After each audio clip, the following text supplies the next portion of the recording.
All right, so once again, I am Dayna Lynn Nuckolls, the People's Oracle. I'm here with Darryn LaMonte. We are Sidereal Astrologers.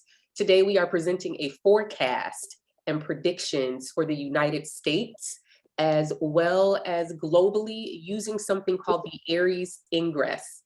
The Aries Ingress is actually a technique that's been used for some centuries to make a prediction for groups of people. Obviously, some of this is definitely rooted in traditionally European forms of astrology, but we're going to divination for liberation this up today. So in order to make a prediction for groups of people or nations, you cast a chart for the moment that the sun, if I can, oh, here it is down here.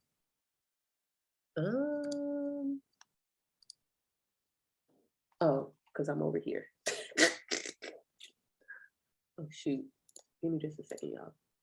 So we cast a chart for the moment that the sun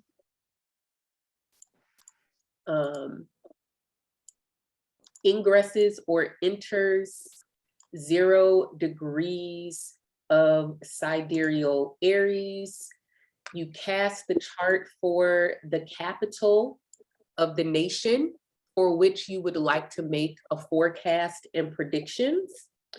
And from there, there are some kind of techniques that are specific to this kind of chart. So because this is the chart of a nation, right, we have to read the house topics as applicable for groups of people rather than as if we're reading an individual natal chart. So what we're going to start with is the general themes for the year. What is this year about? What is happening with the people of this nation? And of course, how is that impacting the world more broadly? Darryn, you always say that when a fixed sign is rising, we are continuing what was began the previous year. So this is actually the second time in a row we have a fixed sign rising. The 2021 Aries Ingress had the fixed sign Leo, and we have Scorpio this year. Correct. So I know for me, with my system, we talk about fixed signs being about identity. Last year, Leo was rising, sidereal Leo was rising in the Aries Ingress. You can see that Leo mood here carrying over. But last year, Leo was rising, and I talked about fixed signs and identity and how Leo rising and some of the other conditions in that chart was an indication of an identity crisis for America. And so here we are continuing this kind of figuring out, who are we? Are we a nation that marginalizes and harms people? Are we a nation that treats people with dignity and respect? Who are people in this nation? Specifically for Scorpio, we are talking about the wound of abandonment, right? What does it mean for the citizens of a country to abandon themselves? What does it mean for the citizens of a country to be abandoned by their leadership? What does it mean for the citizens of a country or for a country to develop emotional boundaries, which is the gift of sidereal Scorpio? So this kind of continues with, for me, a theme about divination for liberation. Who do we have to be to survive? Not divination for liberation, I'm sorry, decolonizing the survival instinct, right? That's sidereal Scorpio in Taurus eclipse. Eclipse is decolonizing the survival instinct, which brings up themes of bodily autonomy, reproductive justice, abortion, disabled rights, trans rights, LGBTQ rights, medical racism and medical gaslighting, all of these ways that we are harmed and granted privilege and power based on our race, gender, class, or sexual identity. So those are some of the big themes for me. Is there anything that you wanted to add specifically about Scorpio rising, Darryn? That it also will give us indicate some events relative to financial relations with foreign nations. As you know, the United States has been quick and fast to give money to Ukraine and Israel, and I believe Biden just gave some more money to Ukraine just a few days ago.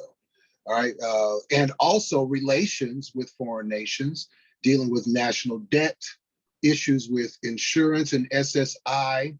I think we're going to see women's rights, women's reproductive rights get a challenge. I think just today, the state of Oklahoma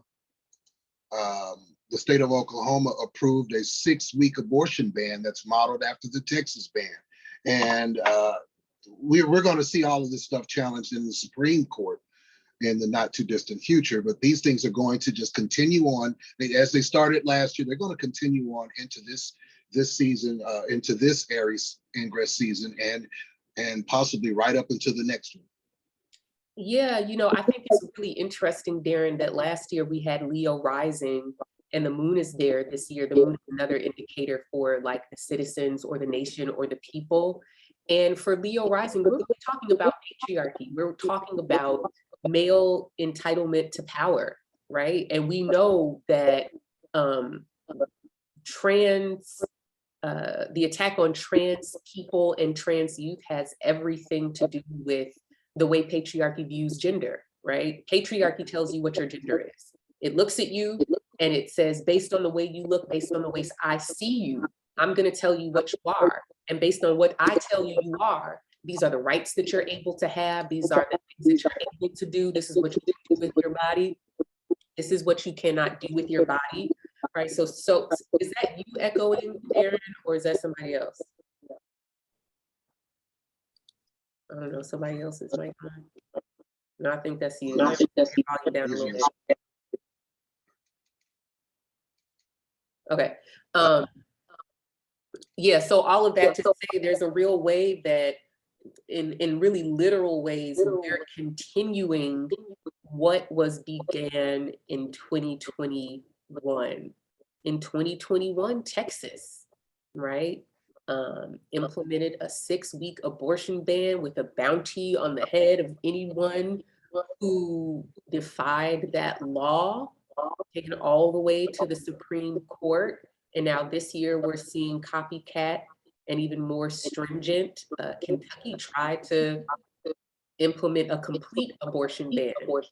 Yeah, they're really going after Roe v. Wade, and they might get very close to getting to overturning it. You know, I hope not, because what that opens us up to is a repeat of the past, where you got back alley abortions and people trying to leave the country to get abortions and all manner of things that are unhealthy for women who may need not have a baby for any particular reason. You know, who the hell are we to say, no, you cannot end a pregnancy? Who the hell are we to say that? Right. That is, I've always been, and people have called me one who straddled the fence. I am pro-life. However, that does not mean that I have the right to say you can't have abortion. You can't have an abortion. A woman can do what the hell she wants to with her body. Right. Period. Right. And you know, I think that for me, the optimistic thing here is the ruler of the ascendant, the Scorpio's ascendant, is Mars in Sidereal Aquarius.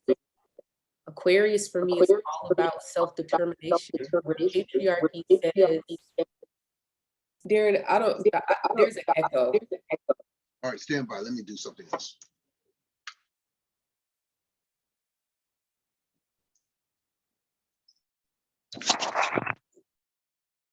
Uh-oh, we lost you.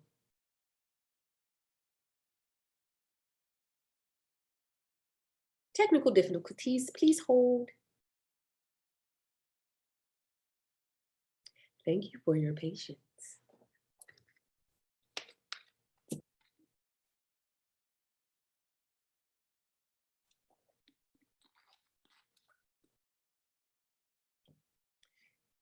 he can catch up when he comes back. So I have two mouses here, two mice.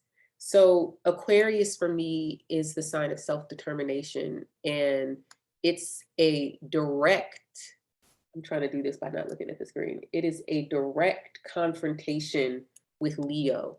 Leo centers its own perceptions as a immutable and irrevocable means to determining who and what other people are.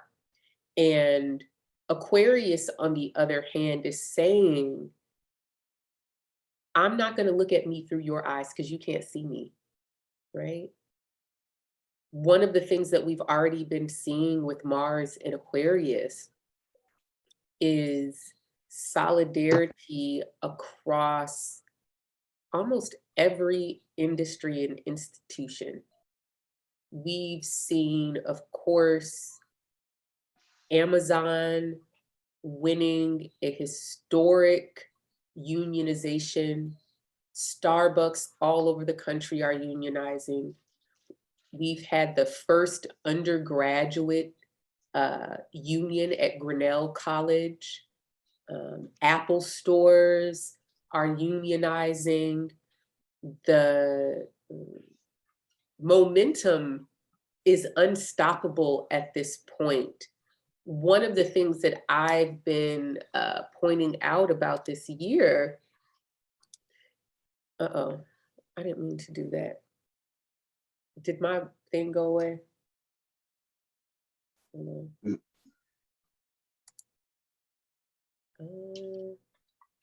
Wait, maybe that's my view. Give me a second, because I can't see what I'm doing. Did the chart get small, or is it still the same size for y'all?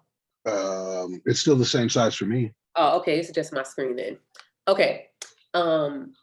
Yeah, so one of the predictions that I made for around this time that had everything to do with Mars in Aquarius was about solidarity, right? Solidarity. We have students in elementary or in middle school and high school organizing, right? Solidarity is all about how are we sharing this experience of being erased and invisible by power? How are we coming together as a group of people who are marginalized, right? The identity is not necessarily Black or trans or queer or gay or straight or whatever it may be. It's the shared experience of being marginalized, the shared experience of having taken away from us the capacity to name ourselves and to see ourselves through our own eyes as we are, right? So this is a big part of Aquarius. One of the things that's happening here is we've got Sidereal Scorpio rising with Mars, the ruler of that sign, in the 4th house. Two things about the 4th house.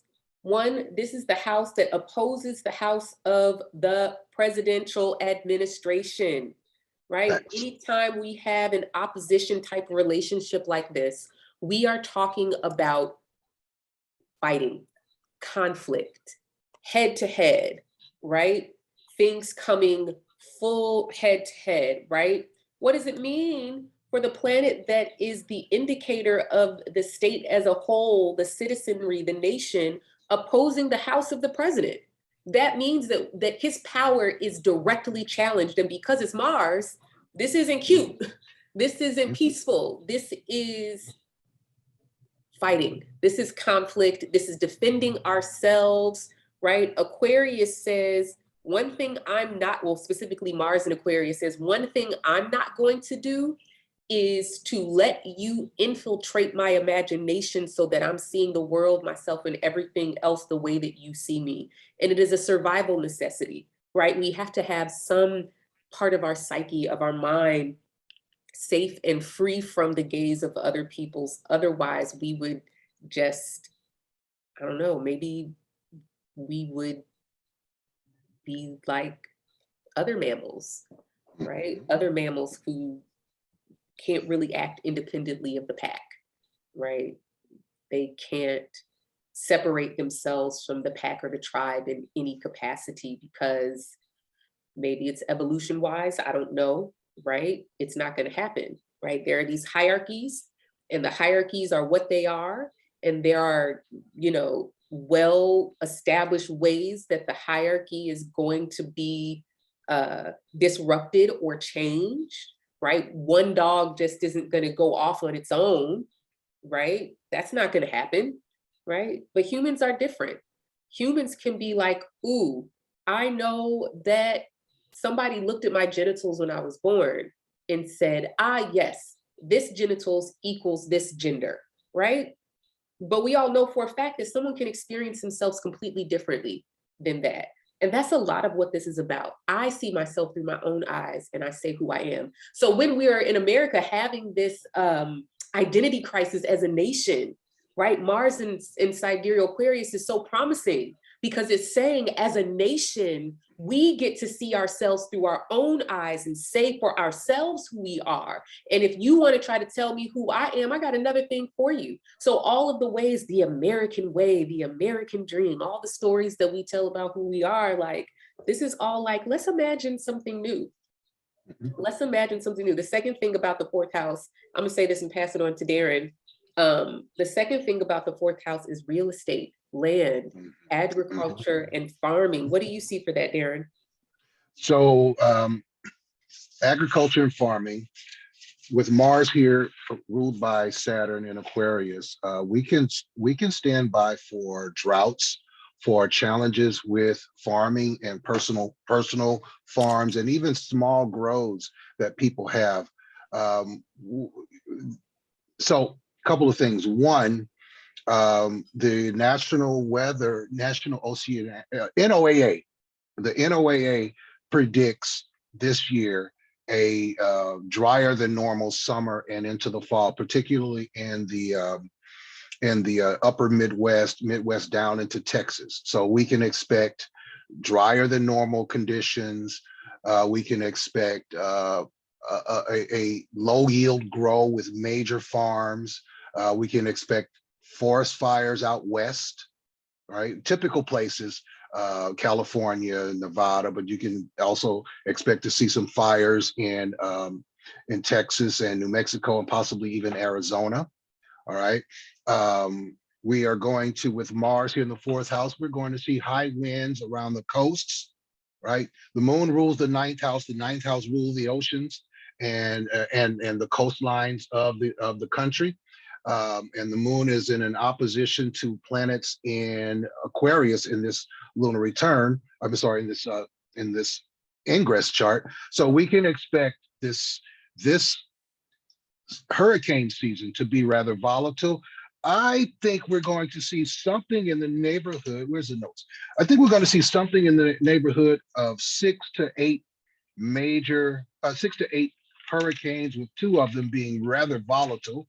And otherwise, we're going to see a lot of wind. This is going to be a more active than usual hurricane season with Mars in the fourth house here. We can also expect, with Mars in the fourth house and Saturn joining Mars tomorrow, right? We can expect and look for earthquakes. Now, it's possible that we don't see the earthquakes until after Saturn retrogrades back into Capricorn.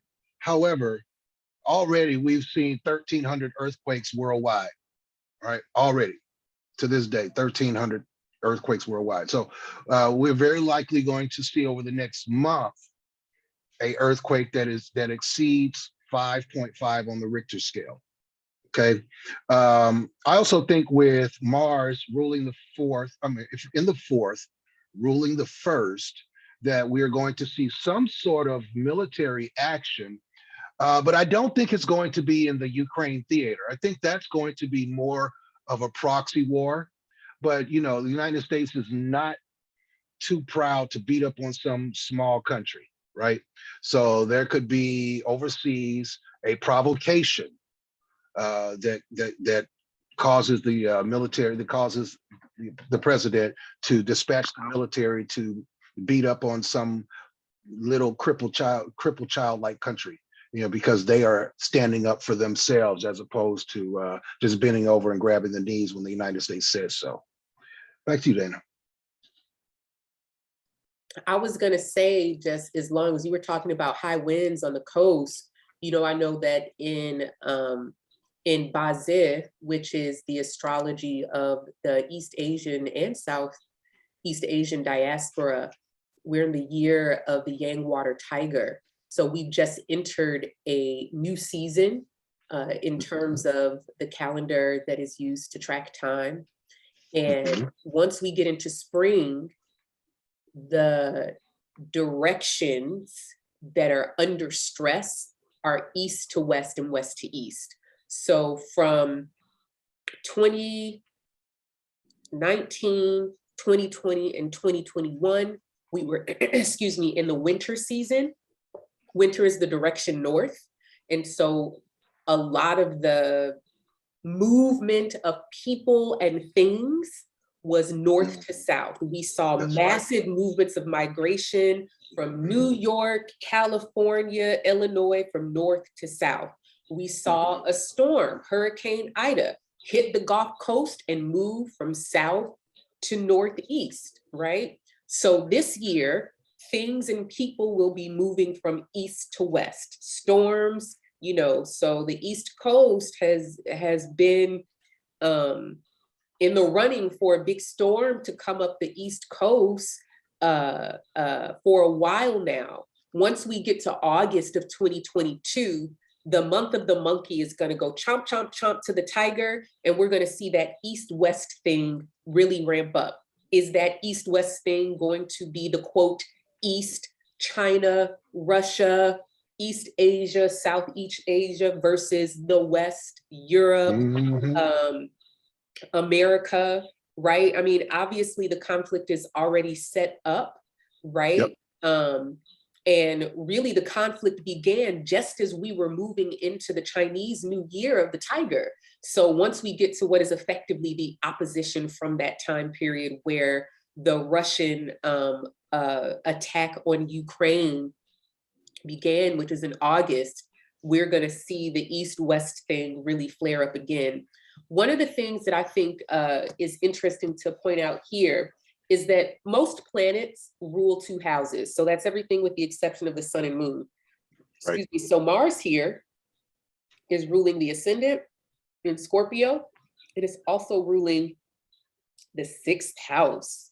So we've got Mars ruling the first and sixth, which is already giving us a little bit of information, right? Last year, we talked about issues that would be going on with labor and the workforce, and continued, people are dropping out of the workforce. Obviously, labor movements have been growing. I want to say last year we had Capricorn here in the sixth house with Saturn there. So anytime we see Mars, it's a severance, it's a separation. Something is being separated, one from another, or a whole bunch of people from another thing. So this whole Mars in Sidereal Aquarius ruling the sixth house is talking to us about what's happening with the labor movement, right? The labor movement is coalescing in solidarity around the shared experience of being erased in direct challenge to the administration, right? Now, the interesting thing is that the planet that actually rules the president, right? So Sun rules the 10th house of president, is under the authority of Mars. And they're applying a sextile, which will perfect, I think, May 7th, right? So to me, this indicates that whatever the people are doing under the auspices of Mars in Aquarius, right? Even the president has to submit. Even the president has to acknowledge and submit to the authority of the who? The people. The authority of who? The workers, right?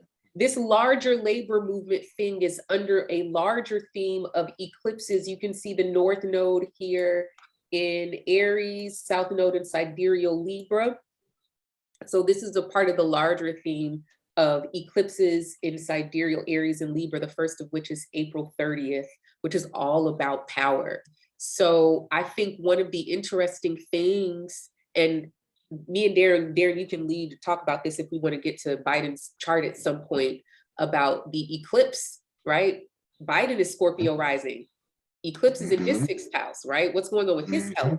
What's going on with his job? What's going on with his capacity to perform his job, right? Right. So we've got so many movements coalescing here with Mars in Aries in the 4th house, which is a fundamental power shift. I think if I could find my guide for this new moon solar eclipse in Sidereal Aquarius on April 30th, taking back the power to define blank for myself. If I were to fill in that blank for America using this Aries ingress chart, I would say taking the power back to define my work, my labor, my job, what I contribute to the community from the work of my hands, my mind, my body, my spirit, right? Taking back the power to define that for myself. I say how much I'm going to work. I say how much I'm going to be paid. I'll say, right, I'm going to decide, right? This is so important. While we're here. And we're already seeing those things play out. We're already seeing them play out with people refusing to accept jobs that don't pay them not the amount of money, people unionizing in a way that does not. So that's the unique thing about the unions that's going on. There are very few unions that are being formed that have professional organizers leading them because the professional organizers have sold out, you know? Right, so I think you're talking about like labor bosses and yes. the Jimmy Hoffas, the Teamsters. That's right. Like in the past, you know, if you were starting a union in your workplace, you would come into solidarity or alignment with an existing labor organization, right? International Bureau of Electrical Workers or hotel workers or whatever it may be. But part of the reason why labor unions fell into, you know, losing power and popularity, like Darryn said, the labor bosses, the union leaders sold out to the corporations, right? And of course, the corporations, specifically in the 70s and 80s, one of the things that happened was that once labor unions were forced, and we talked about this some months ago, Darryn, I think you brought this up to me. Once labor unions were forced by the law to include women, to include, you know, any non-white people, Black folks, right? Once labor unions were forced to include those people in their unions, and corporations were forced to give, quote, minorities, in quote, jobs, right? Next thing you know, all the jobs in Bangladesh, all the factories in Taiwan, in China. That's right. So this was a really intentional thing of preventing people, you know, Black folks, minority, and other marginalized identities from entering the workforce and at a fair wage, right? Getting access to the same jobs that white people have always had. And so we're kind of coming full circle in that moment where it's a young Black man who is spearheading the movement of the Amazon labor. That's right. And that's right. He's become the person who says, no, this is how you do it now. Right? He didn't wait and ask for permission or reach out to. It's a very Aries thing. I'm doing this because I can, because I must. Right? Very, very, very Aries, very, very, very Aquarius, just in terms of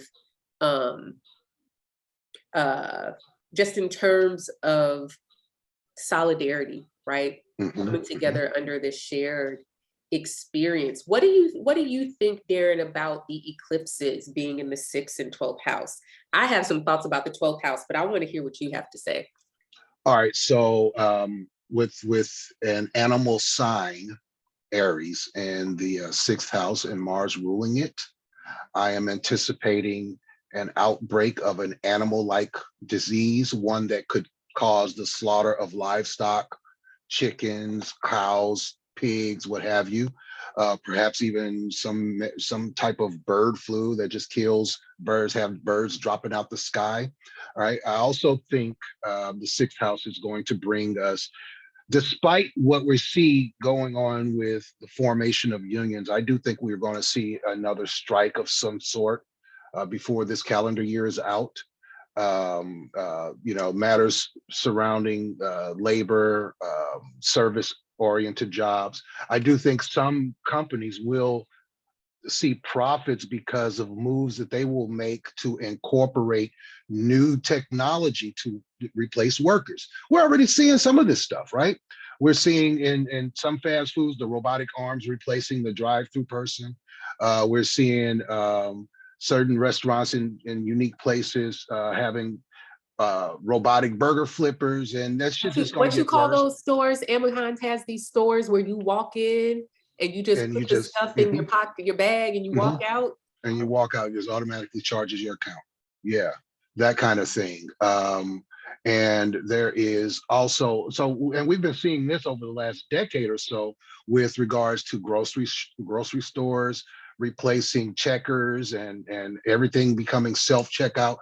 So these kind of things, certain corporations will win because they don't have the overhead of employees. However, they may also suffer because people refuse to shop there because they are not hiring people anymore. All right, so we can see something along those lines. I also think because the sixth house speaks to the military, we're going to see the military in the news, possibly relative to illnesses and maybe even more suicides. I think there was a story in the news just this week about a U.S. ship that is suffering from a high rate of the USS George Washington, after a string of suicides.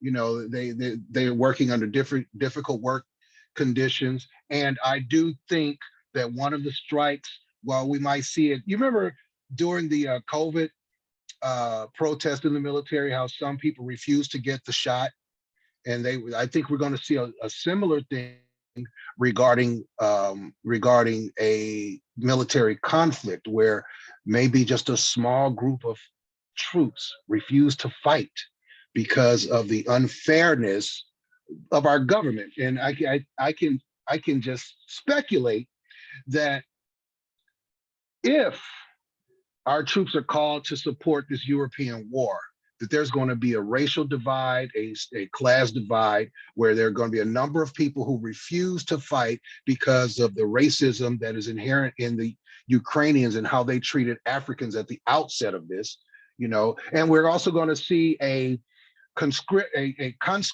army, right?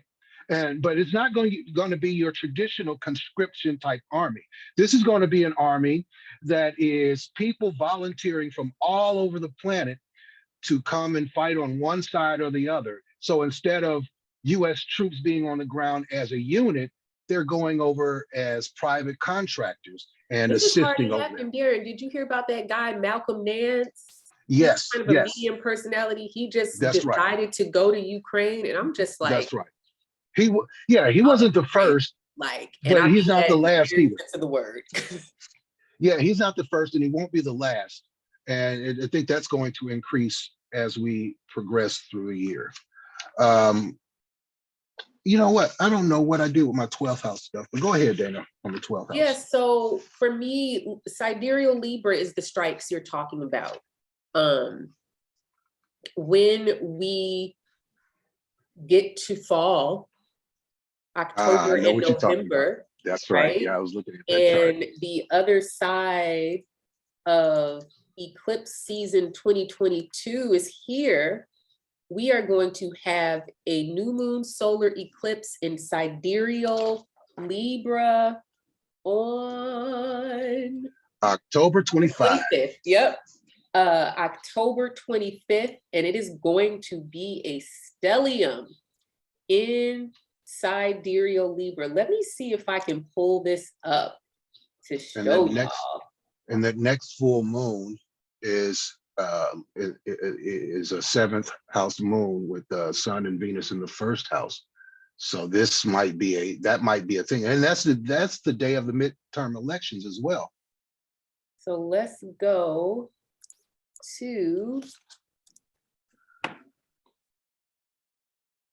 10, 25, 22. Booyah. This is our new moon solar eclipse in Sidereal Libra, right? So what's happening here? 12th house, for good or ill, undermines the first house. Mhm. Libra's all about litigation. It's about what we decide things people are. I actually have the fill in the blank for the new moon solar eclipse in Sidereal Libra on October 25th, establishing rules and regulations, right? That word regulation is about control and power. What are the rules and regulations that we're controlling now? Here's the thing though, look at that. 8 degrees Libra, trine Mars. That's optimistic to me, right? Trines are about reinforcing. Trines are about, I would use some of my own language here about liberation is the act of imagining together, right?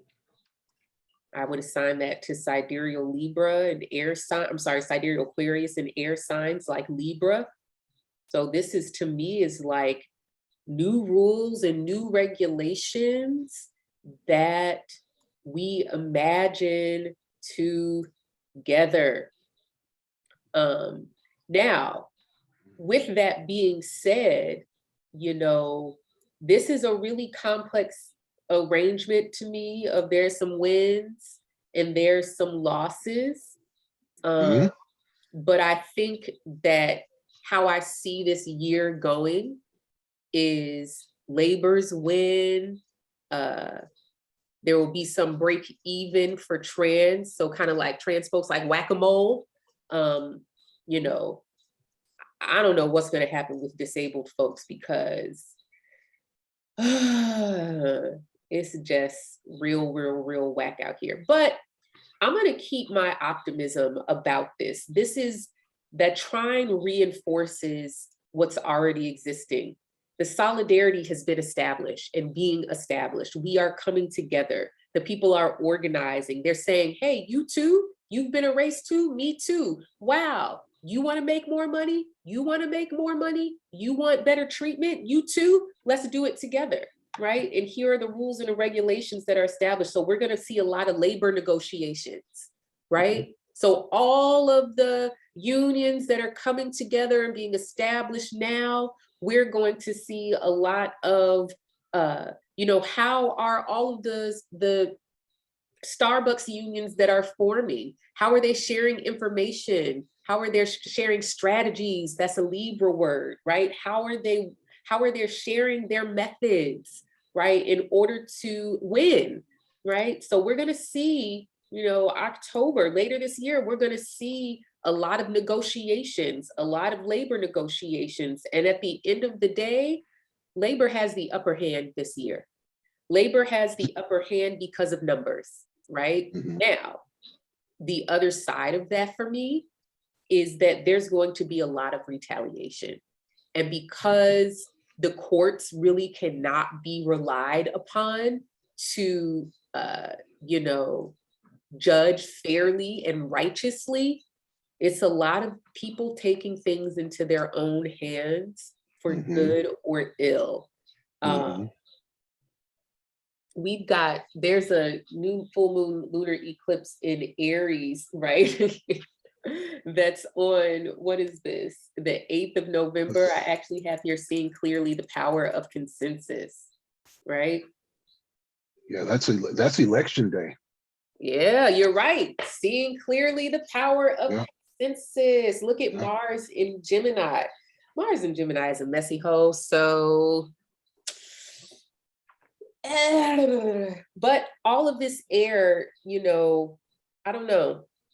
I don't know. Look at this. Look at all of this. All of this air in this chart. Just a tinge of fire. A tinge of fire with this. I should be drawing so y'all can see what I'm talking about. Tinge of fire here. We got Mars ruling the eclipse moon, stationary retrograde. Mhm. Yep, in the 8th house of the ingress chart. Hey, Yeah, to let's your talk point, about money. Dayna. Huh? Yeah, but to that point, I want to just real quick say something Yeah. about the disabled community, just as a foreshadowing. I think there is hope regarding that, and it is not anything legislative, but I saw a review not long ago on a movie where the two lead characters are autistic. The two lead characters in this movie are autistic, and that's a first in history. So I think that's a foreshadowing of more acceptance for the disabled community that's coming, that will very likely see start to play out while Saturn is transiting Aquarius. Yeah, I do want to say before we talk about money stuff, this this hold on, this 6th house here, right? Illness, pandemic, right? Two things happening here. Well, in addition to the eclipses. What's the date of this? This is it's either August or July. I miss my thick pages in this guide. These thinner pages are killing me. August 7th. August 7th. Let's do it. That's a new moon in Cancer, right? I don't know, but that's not what I was trying to look at. It might be.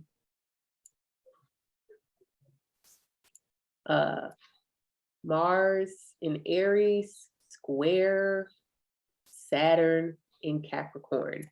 When have we seen this before, friends? 2020, August, September, January 2021, right? That Mars Saturn square was January 6th. The attack on the Capitol. Mhm. That square was whatever the variant was that hit Christmas, December, January 2020, 2021. You know, Mhm. Mars is movement, Saturn is limits and boundaries, right? So in terms of, you know, what this means, when was Mars in Capricorn? In March of 2020, and then again. Just recently. Then again, that occurred. I can't remember. At the end of the year, was it? I think it was just, I think it was like March or something. Hold on, I got the guide right here in my hand. Yeah. And we all got this astrology software, but we gonna figure it out today. Right. Mars was in Capricorn. Right. February, March. Yes, February, February 26th. Whew, Yep. I found it. Yeah, so that around that time would have been the conjunction. So that was on the tail, well, not the tail end. That was kind of at the peak of the holiday season wave. And mask mandates back in place, and you know, not to the full extent that we had at the beginning of the pandemic. But anytime we see this Mars in Aquarius, square Saturn in Capricorn, movement is controlled. You can only move like this. You can only do this, and you have to do it this way. But because both of these planets are in their own signs, this is a real power struggle, right? Mm-hmm. So anytime we're seeing Aries, is you can't tell me what to do. You can't tell me what to do. So in terms of pandemic, in terms of COVID, this particular wave that we're in right now is long and slow and intense, which for me, we get our fever pitch of this wave when Mars and Jupiter conjoin in Pisces, March 29th, 2020. So once Mars enters Pisces and gets close to Jupiter again, this is when, you know, we're going to be like, oh shit. Well, some of us have already like, oh shit, right? We've been like, oh shit. But I think in terms of like the White House Correspondents' Dinner happening this weekend, I just said on Twitter today, this is a super spreader weekend. I just was like, let me take a look at what the Bazit calendar is doing. And sure enough, tomorrow is an incredibly strong water day. We're going to see a lot of those throughout the month of May. Month of May is going to be really volatile on that front in terms of events that turn into super spreader events. And I think this White House Correspondents' Dinner really kicks it off in a way, even though we have a week or two before Mars actually gets to Pisces, but they are getting close. You want ready to talk about some money stuff, Darryn? Yeah, there's a super spreader event right now going on in Vegas with the NFL draft. There are a sea of people. I mean, an absolute sea of people out there in Vegas participating in the draft. So yeah, that's already going on, and the draft is going to be a 3-day event. Plus, baseball has gone back to normal. Basketball is going back to normal. And while Fauci said the other day that the pandemic phase is over, China has shut down a portion of 2 major cities because of outbreaks of this infection. And that too will ripple through our economy because 1 in 5 ships are stuck outside of port with goods, right? So this is going to ripple through our economy very, very quickly. Let's talk about money. You can take the lead on that. I've been running. All right. Yes, ma'am. So let me get my chart here. So with Scorpio rising and Mars ruling it from the first, Scorpio naturally is the natural ruler of the 8th house, or naturally corresponds, I should say, to the 8th house. And with Mars ruling the 4th, I think we can start to anticipate more changes, more rapid changes in real estate and land ownership. We know that those 8th house people are buying up all the houses at exorbitant prices, pricing out the everyday people.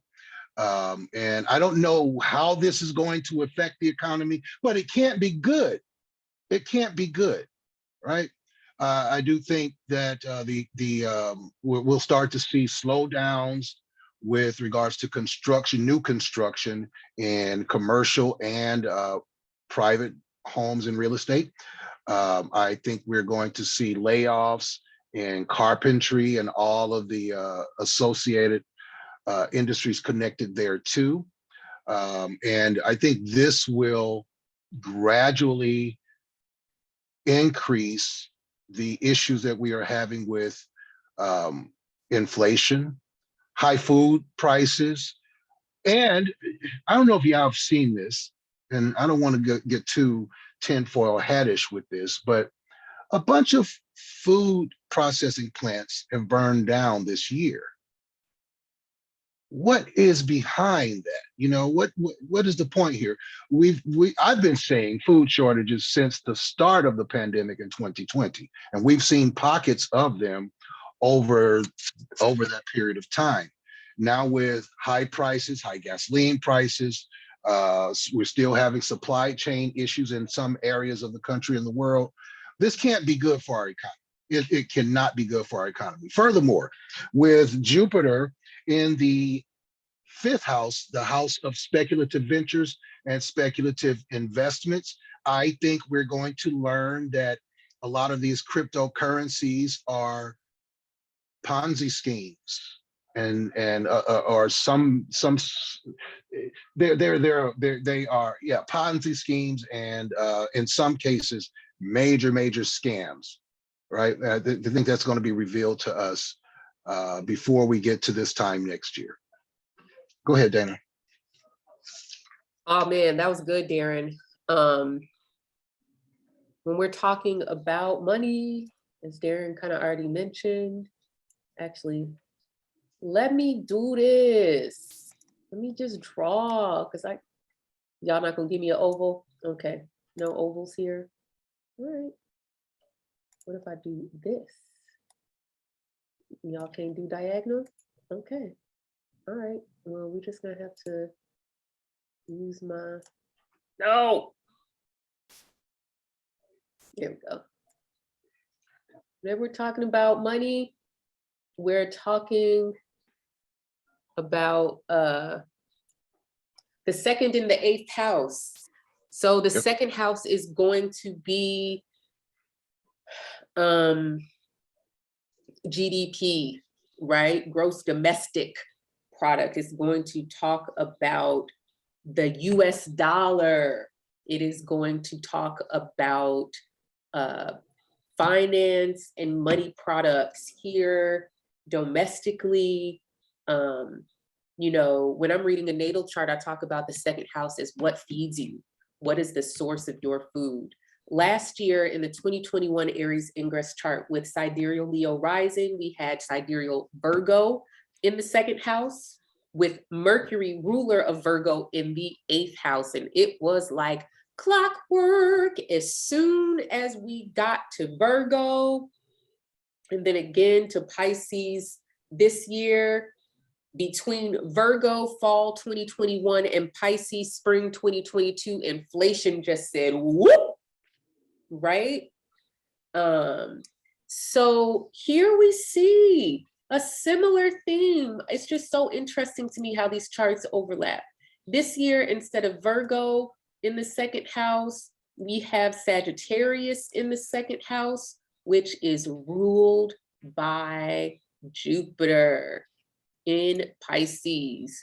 One of the themes of Pisces this year has been, will the scammers stand up? Whether it is scam documentaries on streaming platforms, whether it is scammers impersonating people on social media platforms, scammers calling you, pretending like they're your bank, saying, did someone get into your account, and phishing your access to your account. We are talking about, I read something that came to light about the ways that people were taking government money during the early days of the pandemic. They were supposed to be suppliers of PPE, you know, protective gear for citizens and doctors. And it was just scam all around. So I am in agreement 100% with Darren here about what kind of scams, financial scams, are going to come to light. Me and Darren were talking about Elon Musk allegedly buying Twitter before everybody else got on. And it's looking like this was a scam all along, right? Like Elon Musk was not really trying to buy Twitter. So let's see what happens when Mars enters Sidereal Pisces on May 16th. That's just, you know, literally 2 weeks away from now. So I want to see what's going to happen when Mars enters Pisces, transits over this Jupiter in the Aries ingress chart, but will conjoin on March 29th at 9 degrees. Now, with that being said, right? With that being said, generally, when the ruler of a house occupies its own sign, that does tend to be more auspicious, right? So just in terms of what that could mean for Jupiter, in Sidereal Pisces, you know, I've written about this transit as consumed by the search for truth. So there's going to be a lot of truths coming out, with the truth about what has been going on. You know, Jupiter's real close to the IC here. So perhaps the truth about what's been going on with the real estate industry, the truth that's been going on with mortgage companies. Darryn has said truth that's going on, what has been going on with cryptocurrencies, NFTs. I think that we're might see a huge revelation about an NFT scam. You know, the true nature of what that was all along. You know, we're going to learn some names of people. You know, this has been the person behind this. So a lot of truth, also a lot of conspiracy theories. But this might be a time where we drop the theory part and realize it is and was an actual conspiracy. Now, this is my thing right here. This little situation here. So we got the planet representing America's dollar bills, y'all, right? Jupiter in Pisces.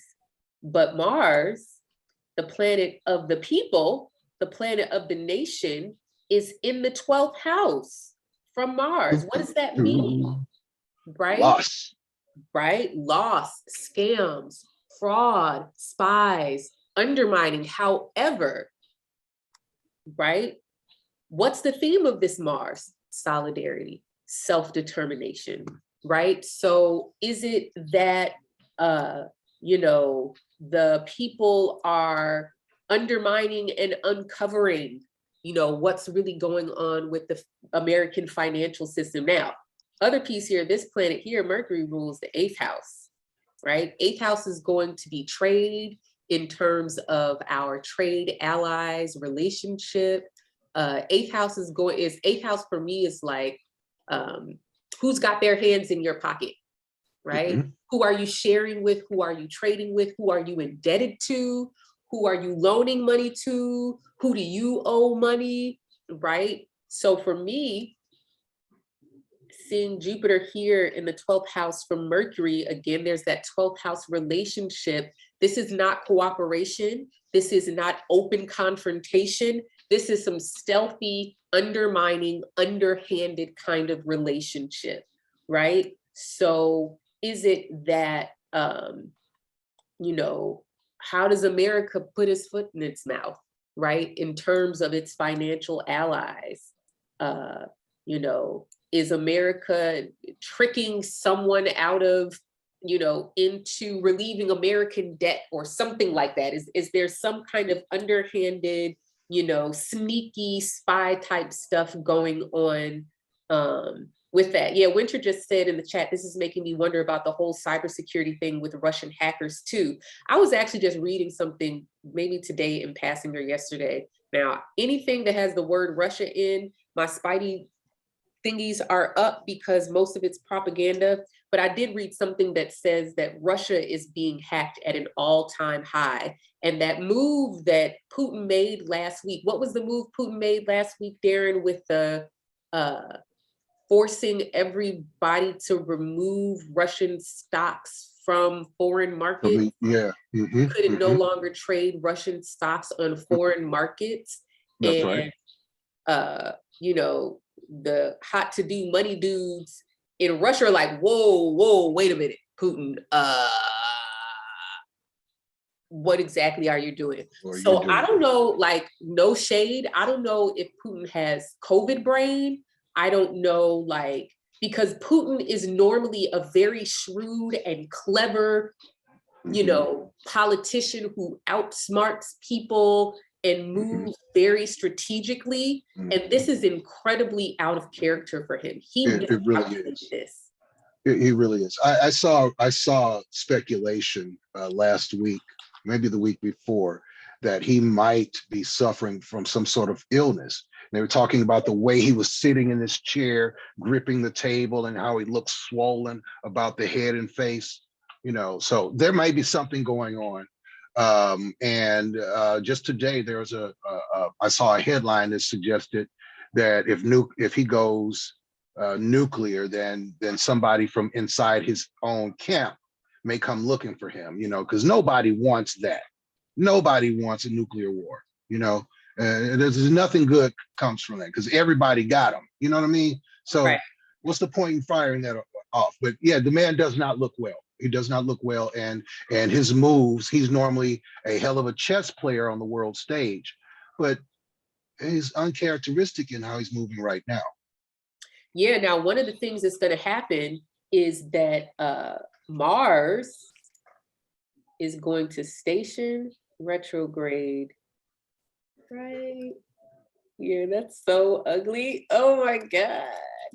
Let me share this other screen. Right here.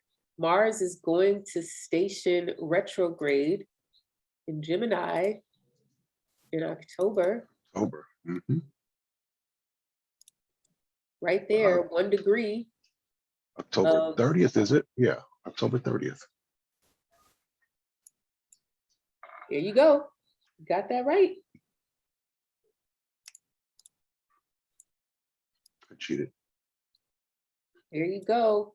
So Mars stationary retrograde at 1 degree Gemini. That's right on my ascendant. So let's see here. You see that? Exactly square Jupiter. Now, remember, because Mars rules the ascendant of this Aries ingress chart, Mars represents the nation. Where Mars go is where the nation is going, right?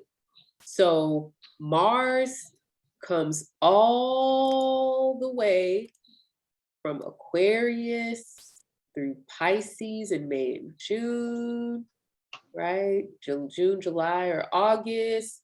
Mars in Aries, August, Mars enters Taurus and just is moving mad slow to the point that,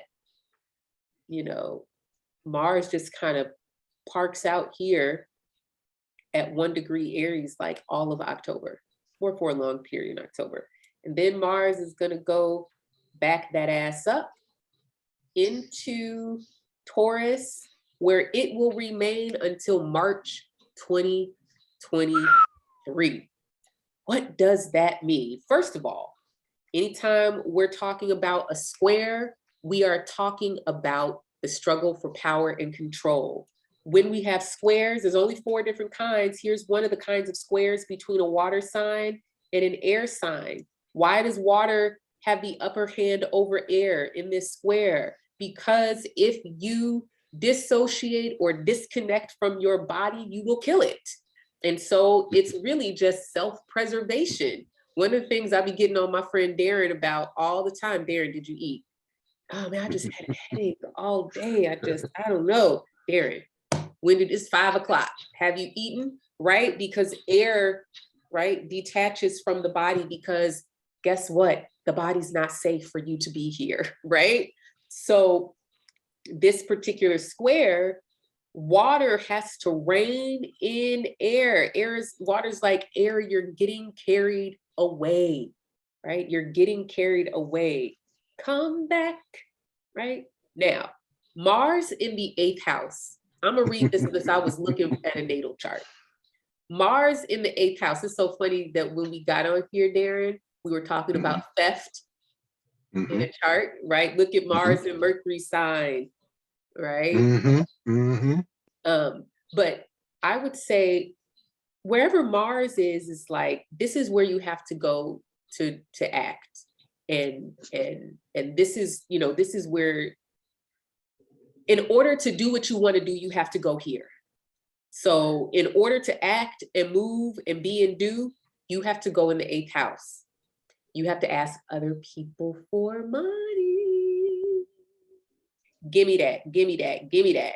Now, because we're talking about Mars, is this Biden finally, just a week before election day, forgiving some student loan debt?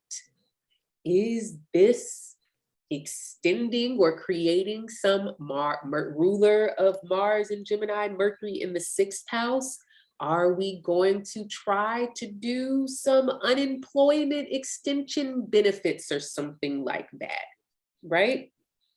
When we're talking about the 8th house, this is not money that you earned or worked for. This is money that is loaned, borrowed, or given to you, right? Now, other piece is that the 8th house is the 2nd from the 7th. So the 7th is our allies and our enemies, right? People we know we got beef with.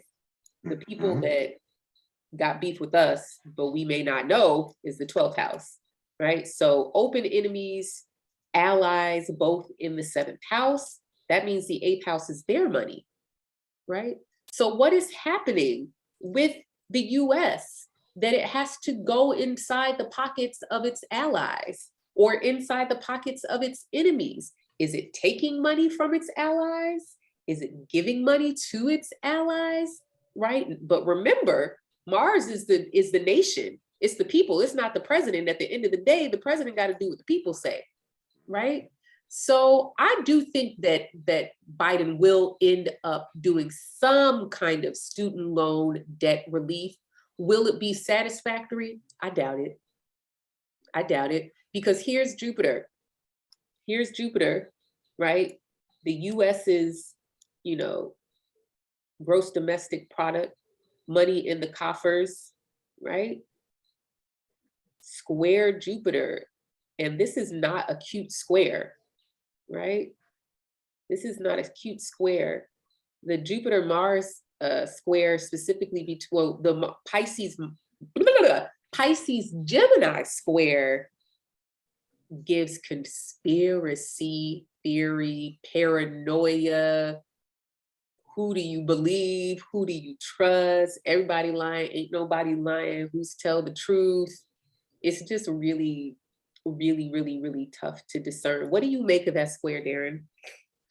Before I speak on that square, today it was reported on CNBC that the U.S. gross domestic product fell at a rate of 1.4% to start the year. And while they are saying this is not a big deal, this is not a signal, this is noise, where there's smoke, there's fire. There's too many other indicators suggesting the economy is in trouble. And just because they're doing well on Wall Street does not mean that the health of the nation is good. Look, minimum wage is still $7.25, and it's been that way for well over a decade. And shit. Anyway. Mars, you was ready to go off there, and they like it when you go off. You got to go off. The people like to get gassed up now. All right, well, I shifted my thought. Look, the Mars Jupiter, I've read that as an outbreak of infections for a long time, and this one here looks pretty hard. It looks like it's going to be hit pretty hard. All right. Yeah, look at that. We got a lot of fortune in Gemini, which is significant to me personally, right? So, while they go ahead. So while it will not be called coronavirus, I think this next flu season is going to be pretty bad with this alignment happening just as we get into the fall season and the cold and flu season. I think it's going to get pretty bad. I mean, things are already starting to worsen, and now they have shifted gears where they're not calling people who are dying deaths from COVID, but people are still dying. People are still dying from all of these other issues, and we're going to see more of that. I also think that this Mars Jupiter may produce some violence at the election booths.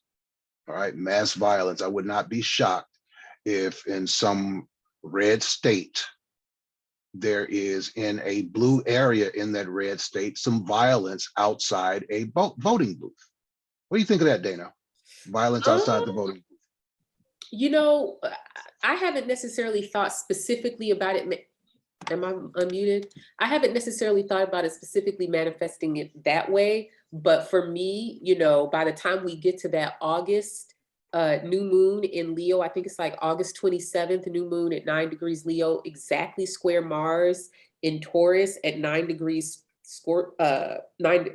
Mars at 9 degrees Taurus, excuse me. To me, that moment is backlash. That is folks who are anti-trans, anti-Black, anti-abortion, you know, racist and misogynist till the hilt. You know, they're going to be, to me, it's think back to August of 2017. Right? That was a long time for folks. Yeah. But August of 2017 was that new moon, solar eclipse in Leo. And the lead up to that eclipse was all about, it was so funny, man. I used to do these forecasts. It was like 4,000 words and just, you know, downloaded. And I called that particular forecast torchbearers. And lo and behold, maybe like 2 or 3 weeks after I published that, here come the Nazi white nationalists bearing torches. That's right. Like That's literally, right? I remember. Right? This is such a manifestation of Leo and Taurus. If you've watched the White Hot Abercrombie and Fitch documentary, if you've watched what just came out today, the part 2 of The Way Down, both the CEO, Mike, whatever his name was, of Abercrombie, the mastermind behind that whole brand thing, and then Gwen Shamblin, the leader of the Remnant Nation cult, both of them extremely prominent Leo, right? Both of them extremely prominent Leo. The CEO of Abercrombie and Fitch, Mars and Jupiter conjunct in Leo with Moon in Taurus, ruling a stellium in Cancer, right? So when we see that Taurus Leo square happen, this is like digging your heels into existing status quo of power. This is, you know, they mad about trans folks. They're mad about abortion. They're mad about, you know, any identity class-based kind of self-determination, right? Saturn's gonna be out of Aquarius by the time we get to August. What's the fill in the blank I wrote for that? Now I'm like curious because I don't even know. Planting seeds to impact change. And it's gonna do that square Mars in Taurus, and Mars in Taurus is like, actually, this is who you are. This is the power you can have. This is the expectations that are required of you. And this is the social ostracization, excommunication, rejection, marginalizing, that you're going to be hit with if you don't follow the rules. Last thing I want to say, in that Abercrombie and Fitch documentary, Saturn was actually in sidereal Taurus 2000, 2001, 2002, at like the height of Abercrombie, like becoming what we knew it as. And it was at that time that Abercrombie was like, you're too ugly to work here. You're too Black to work here. You're too fat to work here. You're too like it goes no way. Right? All the while, the CEO is a closeted homosexual, the person who was photographing all of those Black and white images and catalogs for Abercrombie was assaulting and otherwise, you know, taking advantage of his position of power over the models. And then when we got to Saturn in Leo, come 2009, 8, 9, no, 9, 10, 11. I can't remember what happened then, but then by the time Saturn got to Scorpio in 2014, that's when we saw Abercrombie go, Yep. total. Yep.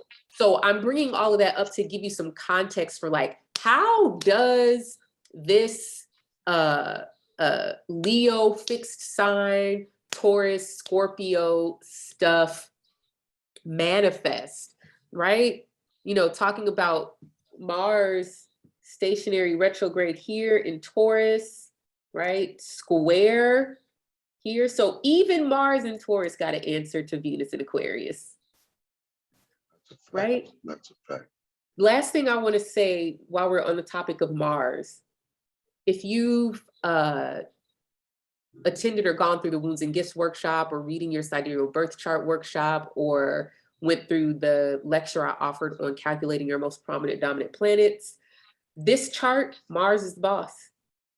Mars is the most prominent or most dominant planet, rules the ascendant, rules the sun, which is the president, rules Mercury, which is foreign financial debt loan stuff, and the 11th house, which is Congress, right? And so because Mars rules this, at the end of the day, what the people says go. Are we going to fight over it? Absolutely. Absolutely. Absolutely. So I'll just say this too, in terms of getting a clearer picture of what's happening with inflation, what's happening maybe with student loan debt relief, and other kind of 8th house stuff. We'll be looking at the new moon in Gemini and the full moon in Sagittarius, which is June 18th, July 13th, and then December 23rd, and 2 weeks later, which is probably like January 6th or 7th, 2023. So those are the dates I'd be looking at to see, all right, what's really happening with the US economy, what's really happening. So Can we talk election? Oh yeah, let's go to the election day chart. All right, so I call the 4th house the house of the opposition party, with Saturn ruling that. I think we need to pay attention to the midterm elections. I see both parties getting kicked in the face in this election, and the challengers in these primaries, some of these people have the potential to be game changers. We've got a lot of liberals on the Democrat sides. We got a lot of people who are resigning and retiring. I think that the government will be shaken by a major resignation in government leading up to the election, or a loss through death, or a loss of the election itself. I do think, like in traditional terms, the midterm elections always swing to the opposition party, but these people are batshit crazy right now. And the Democrats are I don't know that they are as divided as the Republicans are, but there's a divide there as well. The Republicans are cutting each other's throats, some of them going down with the Trump ship, others are fighting for their conservative life, and both factions are far departure from what the Republican Party used to be. So I think we're going to see some major changes in both the House and the Senate. I think the Democrats will hold on to one and lose the other. Hopefully they get the Senate back, and they can lose the House. I don't care about that. I hope they get the Senate, because the Senate generally yields a little bit more power, wields a little bit more power. There's also going to be, where's my notes here? Possibly a referendum in this upcoming election on age, the senior citizens in politics. You know, people are fed up with 82-year-old, 85-year-old, 78-year-old politicians making rules for the rest of the world in their own out of touch way, right? People are tired of it, and this new generation is not here for, okay, you've been in office all these years, we trust you to continue. No, it's time for you to sit your old ass down. And this is why I love Gen Z, because they are not here for the status quo. They are not here to sign off on the way things have been forever, right? It's time to do something different. And I think they are going to come out strong in these elections, even though it doesn't appear that way right now. I think they're going to come out strong and reject a lot of the old head of politicians. Right? I think that's what's going to happen. And I also don't know that Biden is going to be standing for the next one. I don't think Biden's going to be standing for the next one. And even if he is, we can make a case that he may not even win the nomination of his party in 2024. Yeah, I mean, think look, that after we talk about the election, we should look at his chart. Let's look at okay. Biden's chart. His approval rating as of right now is hovering just above 40%. And even the people who voted for him did it by holding their nose. You know, so we're in trouble here in one way, but I think Saturn is coming into Aquarius to bring more of what the people want and need, and that is a measure of socialism for the people, since the corporations have been living off socialism for the last 40 years. It's time for that pendulum to swing back the other way. Yeah, I mean, to your point, Darren, about Aquarius, you know, the person known to be the father of socialism and the communist ideology, Karl Marx, Aquarius rising with Saturn in Aquarius in the first house. I mean, in terms of invisibility, erasure, you know, he died what was then known as a stateless man, meaning no nation would grant him citizenship or acknowledge him as a person, right? All my Saturn Aquarius babies are getting ready to start their Saturn turn. Oh, how about that? Okay, sorry. How about that? Astro auntie moment, Astro big sister moment. Anyways, but to your point, what did I want to say?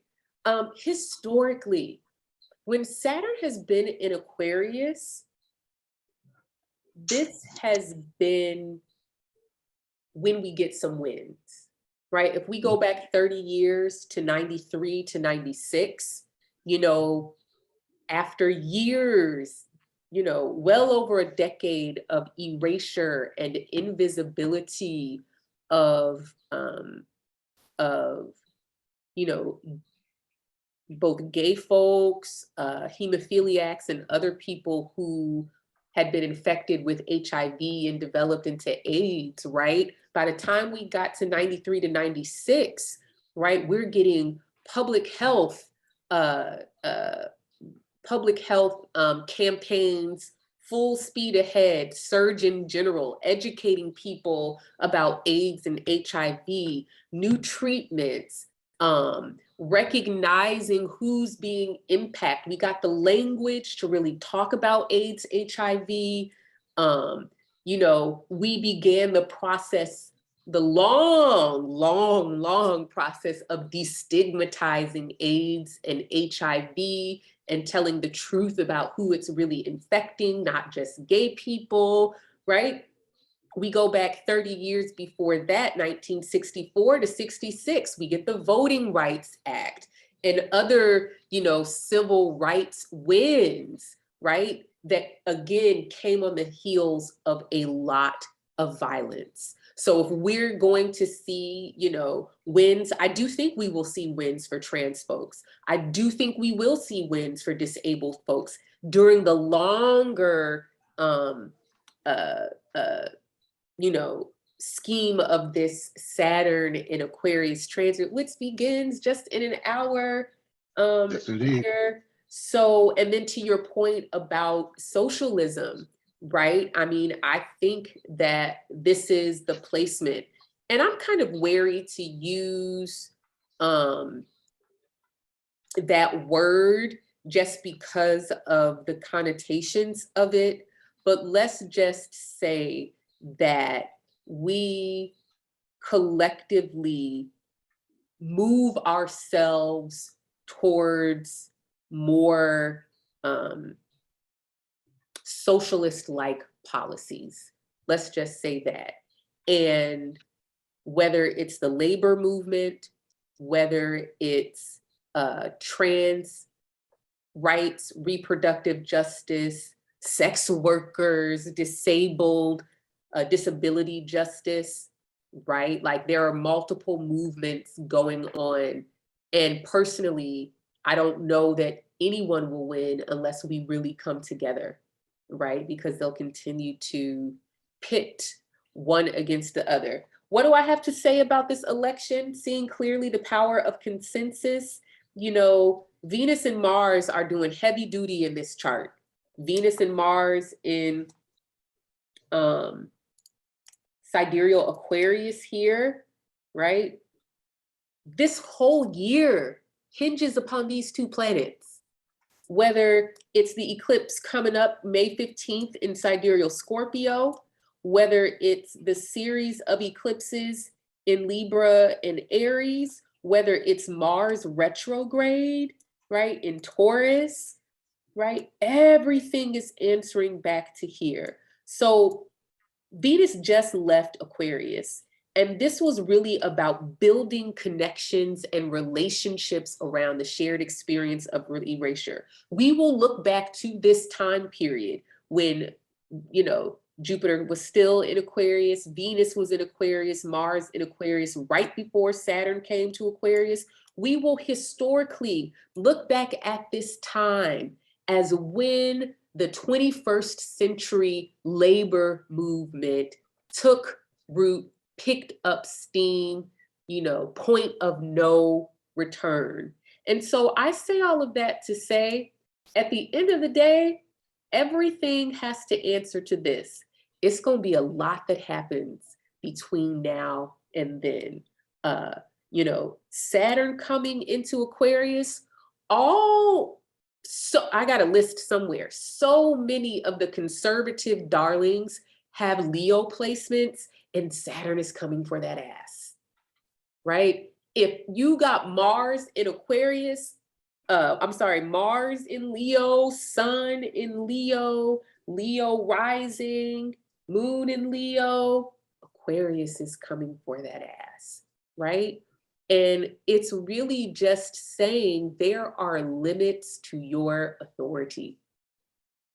There are limits to your influence and impact, right? There are limits to your influence and impact. Two names right off the bat who are about to get real hit with the Saturn Aquarius: Ron DeSantis, governor of Florida, and former President Donald Trump. Yep. Both of them have Leo stelliums. Both of them are going to have to deal with the people, right? Yeah, and I think DeSantis with that move against Disney, I think that's going to hurt him, because what he did in taking away their right for self-governing, whether however you feel. Ooh, pause right there, Darren.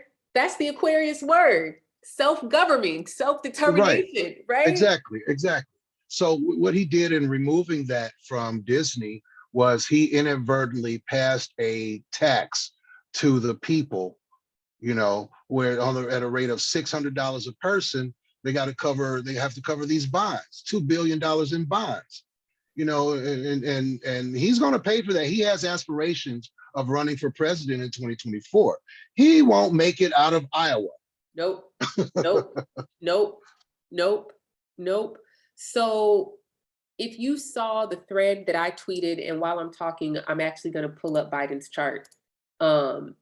If you saw the thread that I did following along with me writing the 2022 Sidereal Astrology Guide content, I kept saying, man, the words I keep writing over and over again, this was like in July of last year, the words that I kept writing over and over and over again were power and naming.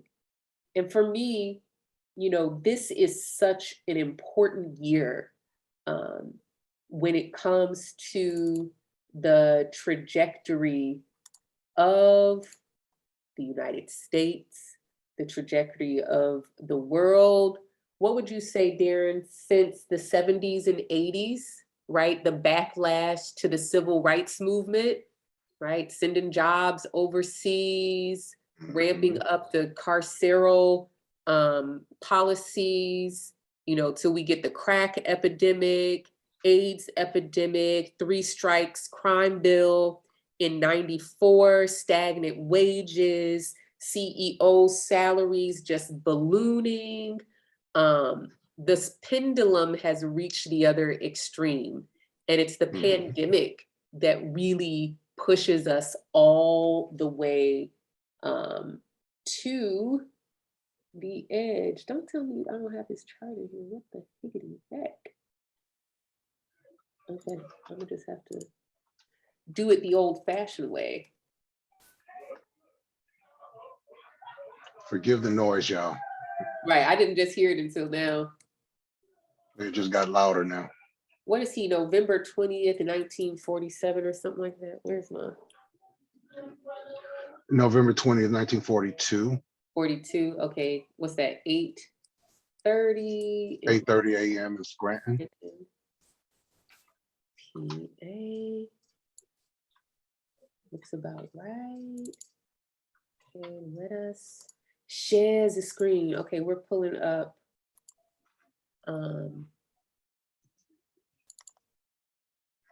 Bam.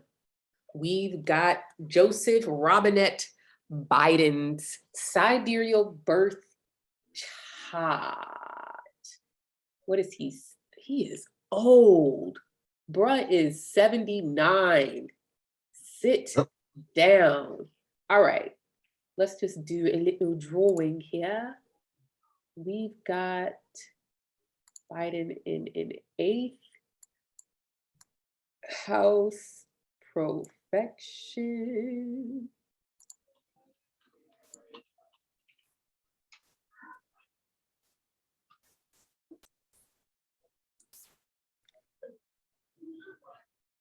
All right.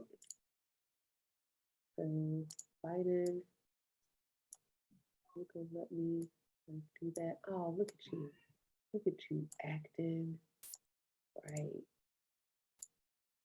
Let's try to see if I can make. Oh. Okay. All right. It's not gonna let me change the color of that thing hair. Wait. Let me try again. Bam. Okay, what if I go like that? Nope. All right. I hope y'all can see it. All right. Joseph Robinette Biden turned 79 years old. I do have a thread of a reading of his solar return chart that I have on my Twitter account. I'll try to retweet that at some point. Oops. Come back, baby, come back. Okay. What you know about that? Listen, I'm an 80s, 90s baby. Yes, you are. All right. This is the configuration that is doing the heavy lifting this year. 12th house, hospitalization, isolation, hidden enemies, being undermined, right? I'm gonna let you dive in here, Darryn. Give me 1 second. Sure. Winter says, see this Aries moon, that man does not know when to quit. Nah, literally, dude is like, no, but I can do it. No, seriously. No, I can do it. Just let me do it. No, You do it. just let me do it. Right? Let's just say Mars gonna stay in retrograde, right? Yeah. Was that 14 degrees Taurus?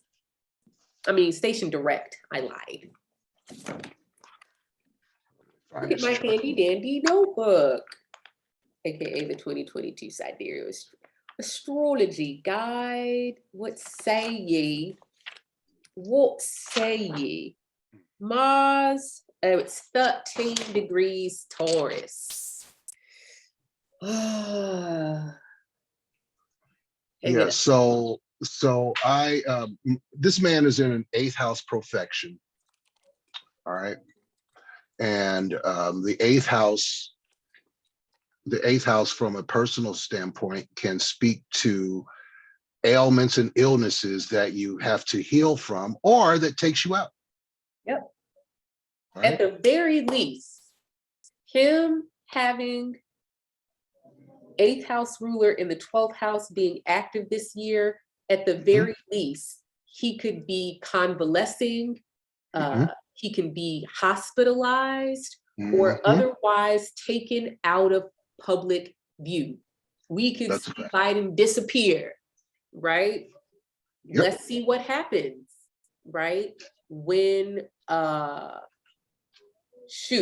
Gemini transits this summer, and of course Mars is going to station retrograde at 0 degrees Gemini before his next birthday. Before his next birthday, that's right. That's right. So And so DC around the election could be thrown into chaos. There could also be because Mercury is active, there could be a scandal in his administration that may serve to derail him or otherwise further decrease his popularity. I mean, they've been trying to foment one with his son for as long as he's been even considering running for president. They've been fomenting one. However, something's coming for this man. And historically, we generally have 2-term presidents, but this might be the first time in a long time that we see back-to-back 1-term presidents. yeah. I can't remember one in history. Yeah, I mean, the other piece here is eclipses are happening here. So one of the interesting things I've seen work is using the president's chart and observing transits and the condition of planets in the president's chart as an indication of what's happening with the nation, right? In the same way in days of old, we would examine the chart of the monarch, right? To see, what would be happening at any given time. So we're getting ready to have an eclipse right here, right? Scorpio rising in the Aries ingress matching Aries, Scorpio rising in Biden's chart. This is saying a lot. What is he going to have to say about the unions, right? How are the movements of solidarity going to be a direct challenge to his authority, right? How is he going to balance what he said he was going to do and what he's actually doing? I kind of want to look at his lunar return for this eclipse, Darryn, because that's mad significant. This particular planet that is in charge of his year here, Mercury tied up with Mars, which kind of inadvertently puts Mars in the hot seat. So let's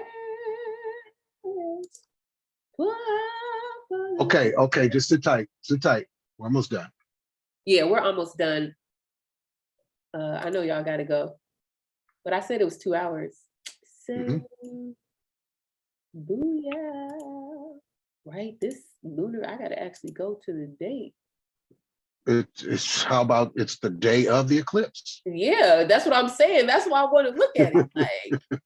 Like what? His lunar return is the absolute day of the eclipse. falling. So he has Sag rising in this lunar return. So this is his second house. And let's see. All right. Let's draw some circles here. Ascendant, moon here.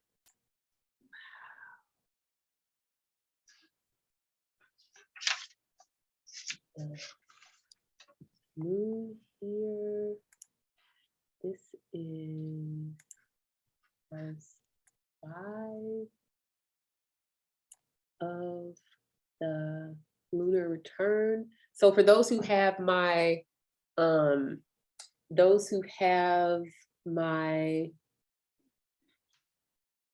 now no longer available monthly horoscope workbook, we would say this month change comes in or as a consequence of fifth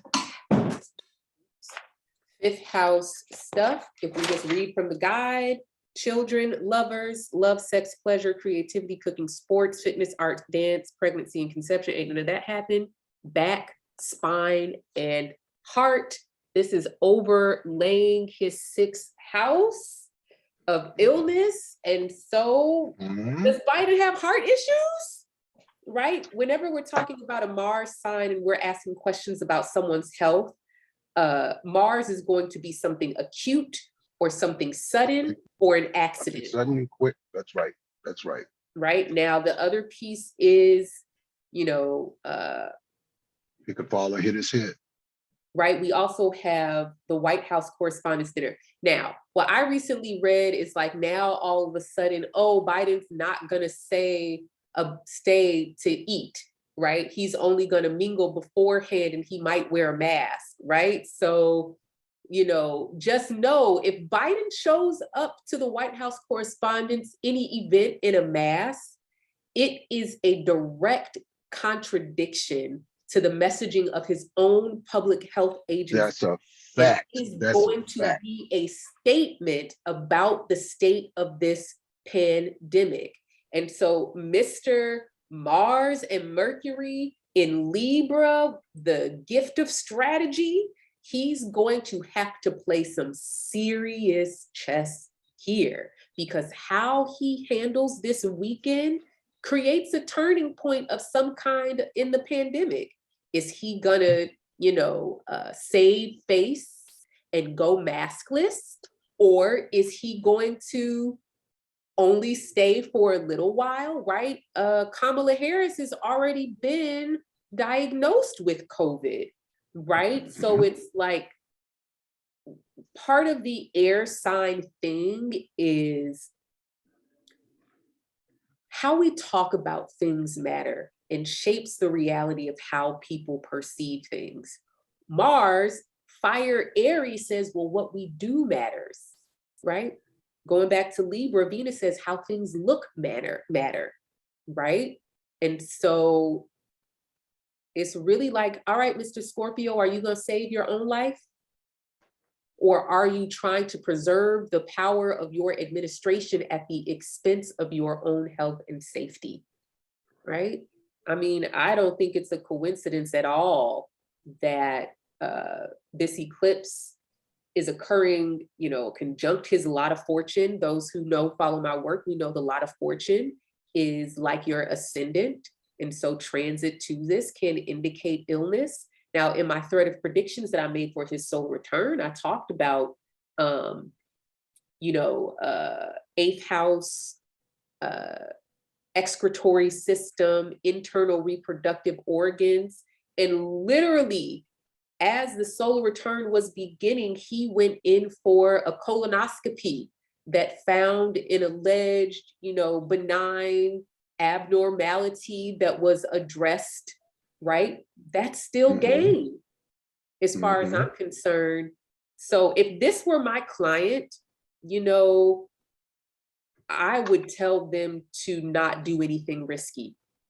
I would say you really need to curb your Aries inclinations that make you feel, invisible. And you also need to check the parts of you that mask the truth of how you really feel, you have a right to feel afraid that you're going to get sick. How are you going to deal with it? Right? I mean, this is what I would say to him if this is my chart. I would be like, man, bruh, what's going on with your job? Your job is, you in danger, Joseph. You in danger, Robinette. And it's because of your own actions, actually. Like, ain't no boogeyman, it's you, boo. It's the ruler of the ascendant in the 12th house. So yeah, we could also learn what many of us have speculated, that he may be suffering from some mentally degenerative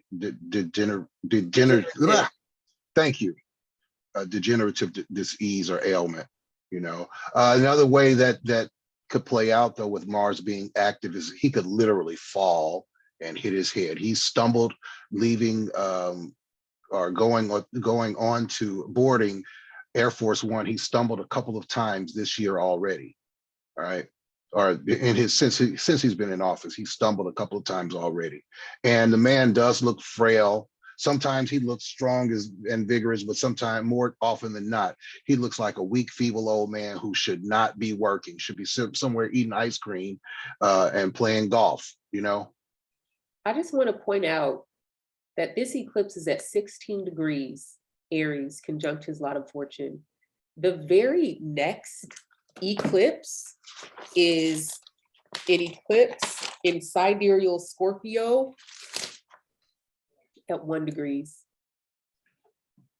Yep, that's a May 16 chart. That May 16 eclipse. Yeah. So this next couple lunations are really make or break in terms of his health, in terms of it being 6 months since he's had his colonoscopy and the eclipses that were occurring then. Now we're at the end of Scorpio Taurus eclipses, with another set of eclipses beginning. You know, I don't want to overstate the concern that I have seeing in this chart, but I will say that, you know, a lot of what we're looking at here with the way that things are lining up with his chart are also just indicative of how significant this moment is for America. That we have reached a really critical turning point in the arc of many stories in terms of our identity as a nation, in terms of this pandemic, in terms of our economic system, in terms of our social systems, and in terms of, you know, power in this country. And Biden has found himself right at the middle of it. Everything that he does between Friday, April 29th and Monday, May 2nd, or whatever it was, is a big deal. It matters. The whole world is watching. That's a fact. That's how I feel about that. I'm gonna turn off these charts. I'm willing to answer any questions if people have them. We can also leave too. So it's up to y'all though. If you have a question, just raise your hand.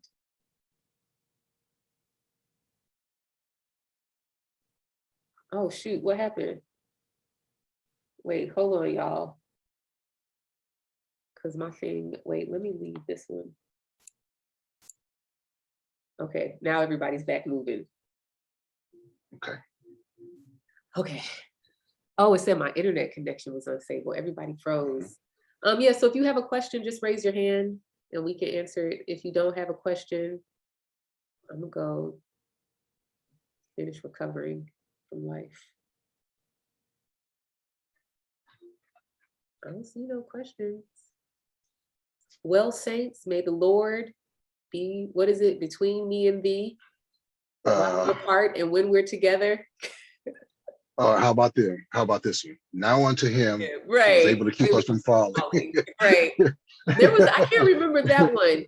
May the Lord keep me between me and thee. I can't remember what that one says. All right, thank you everyone for joining us today. I'm gonna put this up on YouTube. I might do it tonight, depending on how I feel, how hard I crash. I am gonna take off my face.